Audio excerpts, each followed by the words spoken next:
اذا القوا فیہا، جب وہ اس میں ڈالے جائیں گے، سمعوا لہا شہیقا، تو وہ اس کے دھاڑنے کی آواز سنیں گے، اس کی شہیق سنیں گے، وہی تفور، اور وہ ابل رہی ہوگی، بھڑک رہی ہوگی، وَإِذَا أُلْقُوا فِيهَا، جب وہ اس میں ڈالے جائیں گے، کون؟ اللہ کے نافرمان، اللہ کے انکاری، اس کے احکامات کے انکاری، سمعوا لہا شہیقا، تو جہنم میں جانے والے جہنم کی ہولناک آوازیں سنیں گے، جہنم چیخ رہی ہوگی، سمعوا لہا، لہا ہا کے ضمیر کدھر جا رہی ہے؟ جہنم کی طرف، شہیق، اور شہیق کیا ہوتا ہے؟ گدھے کی آواز، وہ آواز جو گدھا پہلی بار نکالتا ہے، گدھے کی ہینگ ہوتی ہے بیسیکلی، اور قرآن ہمیں بتاتا ہے کہ گدھے کی آواز سب سے بدترین آواز ہے، ان انکر الاصوات لصوت الحمیر۔ آپ دیکھیں کہ اگر آپ ہر طرح کے آرام میں بیٹھے ہو اور کوئی آپ کو آواز بار بار ڈسٹرب کر رہی ہو، چاہے وہ ایک باریک سی آواز ہی کیوں نہ ہو، تو آپ سکون سے کام کر سکتے ہیں؟ یعنی آپ جہاں بیٹھے ہیں ٹیمپریچر بہت اچھا ہے، کھائے پیے ہیں آپ، فریش ہیں، ہر چیز ہے، ہر سکون سکھ ہے آپ کے پاس، لیکن کوئی ناپسندیدہ آواز آپ کو انوائے کر رہی ہے، تو آپ کا سارا لطف ختم ہو جاتا ہے۔ جہنم میں جہاں باقی عذاب ہیں، وہاں خاص طور پر اس کا چیخنا چلانا، خود جہنم کا بھی شور، اور اس کے ساتھ ساتھ جہنم میں جانے والوں کا بھی، اور وہ شور اور وہ آوازیں سب سے بدترین آواز کی طرح۔ یہاں پر تو کبھی آپ کو شاید گدھے کی آواز سننے کا موقع نہ ملا ہو، لیکن اگر آپ کسی ایسے علاقے میں رہے ہوں یا کہیں ایسی جگہ کچھ وقت گزارا ہو کہ جہاں ایک کے بعد ایک گدھا بولنا شروع کر دیتا ہے، تو وہ کس قدر ناگوار کیفیت ہوتی ہے۔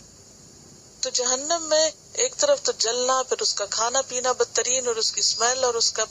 ہر چیز میں خرابی، اور اس کے ساتھ اوپر سے شور،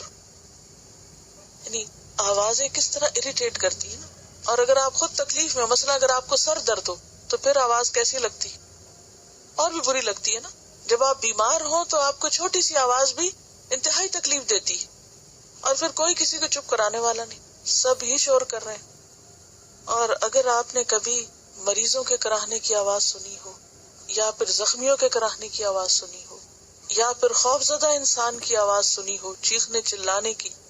مثلا آپ کہیں جا رہے ہیں اور اتنے میں کوئی چیختا چلاتا آپ کے پیچھے آ رہا ہے یا آگے آپ دیکھ رہے ہیں، تو آپ کے اپنے دل پہ کیا گزرتی۔ اور اگر آپ بیٹھے ہوں تو اچانک کوئی چیخ پڑے یا کچھ، تو کافی دیر تک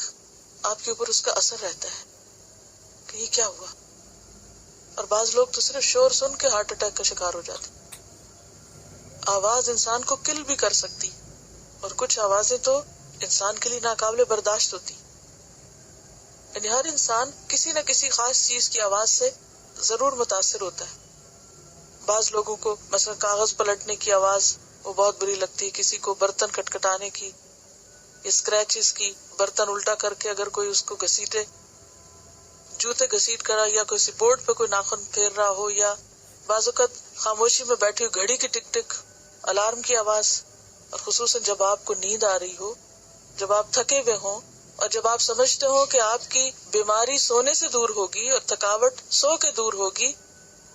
اس وقت کوئی آپ کو سونے نہ دے پاس۔ اگر آپ کبھی ہاسپٹل میں گئے اور آپ کو کسی وارڈ میں رہنے کا اتفاق ہوا ہو، آپ سونا چاہتے ہیں اور ساتھ کا مریض چیخ چلا رہا اور آپ کو سونے نہ دے، تو ایسا لگتا ہے کہ بیماری میں کئی گنا اضافہ ہو گیا۔ تو ذرا سوچئے کہ جہنم کا اپنا شور بھی ہو اور اوپر سے اس میں جانے والوں کا شور بھی ہو،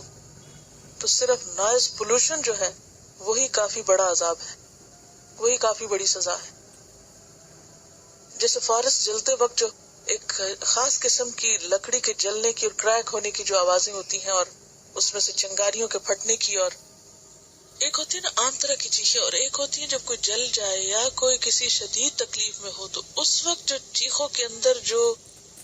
ایک درد بھی ہوتا ہے اور چنگھاڑ بھی اور فریاد بھی، وہ ناقابل برداشت ہوتی ہے۔ صرف سننا اس کا، کہاں یہ کہ جو سن رہے ہیں وہ خود بھی اسی مصیبت میں۔